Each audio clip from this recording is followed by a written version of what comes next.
Four লেনের রাস্তা শ্রীভূমি জেলা দিয়ে যাচ্ছে, ত্রিপুরার সঙ্গে কানেক্টিভিটি। আর আমরা কংগ্রেসের সময় কি অবস্থা ছিলাম, করিমগঞ্জ থেকে বদরপুর যেতে 4 ঘন্টা সময় লাগতো।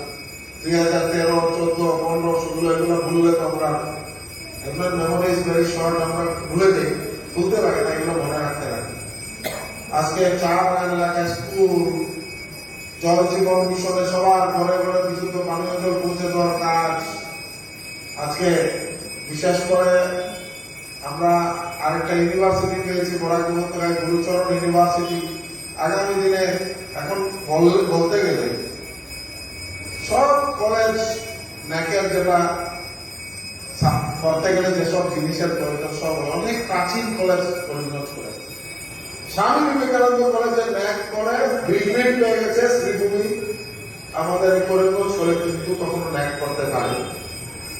আমরা কিভাবে পলিটিক্স কলেজের ভিতরে ঢুকে গেলে আর কলেজের ভিতরে এই কলেজে আমিও পড়াশোনা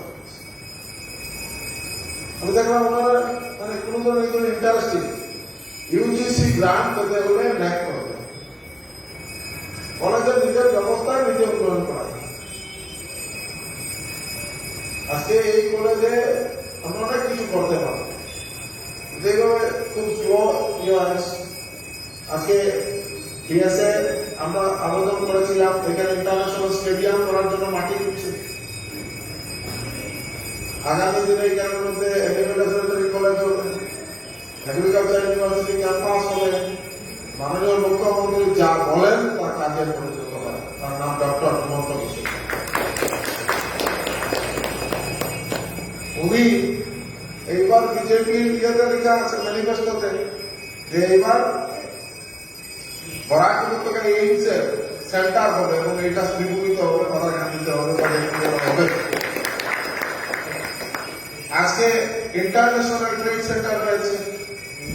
আজকে ইন্টারন্যাশনাল আমরা ট্রেন যুগে যুগে চিটাগাঙ্গের সঙ্গে কানেক্টেড হবো এবং অলরেডি কাজ চলছে। এবং এর মধ্যে শ্রীভূমি আমাদের স্টেশনকে সুন্দরভাবে তৈরি করার জন্য প্রায় 30 কোটি টাকা খরচ।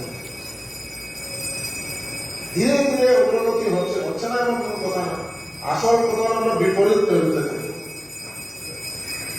আর লাস্ট কংগ্রেসের সময় বেরোতে এই বেরোতে থেকেও কোনো লাভ হয়েছে ক্ষমতায় তো 3 বার বেরোইছে, তখন সরকার কার আছে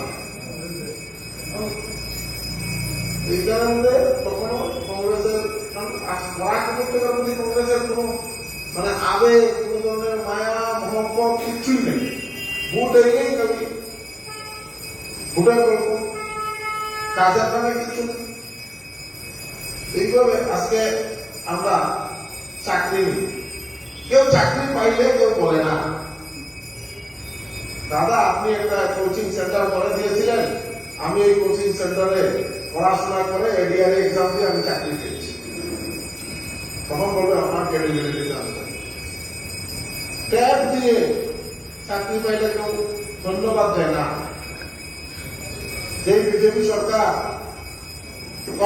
মুক্ত চাকরির ব্যবস্থা করেছে ধন্যবাদ দেয়, পুলিশের চাকরি পেলে ধন্যবাদ দেয়, ওটা ফেসবুকে লিখে, টেটে চাকরি পেলে লিখে, এডিআর চাকরি পেলে লিখে। এটা আমার এক্সপিরিয়েন্স বলছি। আমি বিধায়ক দেখলাম মুখ্যমন্ত্রী ডক্টর হিমন্ত বিশ্ব শর্মা মহাশয়ের এক নির্দেশ, করাপশন ফ্রি করতে হবে। আর কংগ্রেসের সময় মহিলারাও ছিলেন স্কুল বোর্ডের চেয়ারম্যান, কি এটা কি চেয়ারম্যান ডিস্ট্রিক্ট স্কুল বোর্ডের চেয়ারম্যান। আমি দেখলাম অনেক মানুষ এখন teacher selection board, teacher district মানে এমএলএ করে কোথায় ছিল যুগ। আর আজকের দিনে এক্সাম দিয়ে ভালো করে পাস করে teacher appointment. That is the difference between that time and this time. আজকে কেতকী বাবু একবার ছিলেন প্রয়াত উত্তরবঙ্গের বিধায়ক, আজকে সত্যবাবু মনে করা মহিলাও করা একবার আসলাম, নিপতিবাবু একবার আসলাম, মনে আছে না? এইটাই নিয়ে এরা সময় এটা বলবেন এটা